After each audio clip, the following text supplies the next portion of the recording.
Egg masala gravy curry మీరు చాలాసార్లు చేసే ఉంటారు కదా. ఒక్కసారి ఈ స్టైల్లో చేసి చూడండి, టేస్ట్ అదిరిపోద్ది. ముందుగా ఉల్లిపాయల్ని ఫ్రై చేసుకోవాలి. అలాగే అల్లము, వెల్లుల్లి, పచ్చిమిరపకాయలు వేసుకొని ఉల్లిపాయలు పింకిష్ కలర్ వచ్చిన వరకు ఫ్రై చేసుకోవాలి. అలాగే బాయిల్ చేసిన ఎగ్స్ని ఇలాగా క్రాస్గా కట్ చేసుకోవాలి.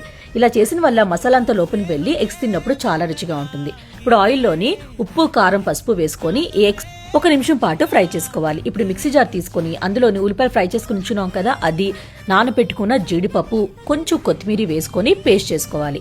ఇప్పుడు కడాయిలోని ఆయిల్ వేసుకొని ఆయిల్ హీట్ అయ్యాక జీలకర్ర, దాల్చిన చెక్క, యాలకులు, అలాగే లవంగీలు వేసుకోవాలి. ఇప్పుడు ఈ పేస్ట్ అంతా వేసుకొని ఆయిల్ సెపరేట్ అయిన వరకు కుక్ చేసుకోవాలి. ఇలా గుల్లగుల్లగా అయిపోవాలన్నమాట గ్రేవీ అనేది.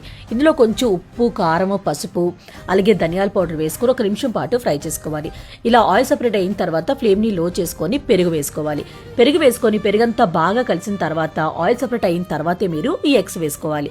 ఎగ్స్ వేసుకొని ఒకసారి బాగా కలుపుకొని గరం మసాలా, అలాగే కొంచెం వాటర్ వేసుకొని మూత పెట్టుకొని ఒక 5-6 నిమిషాల పాటు కుక్ చేసుకోవాలి.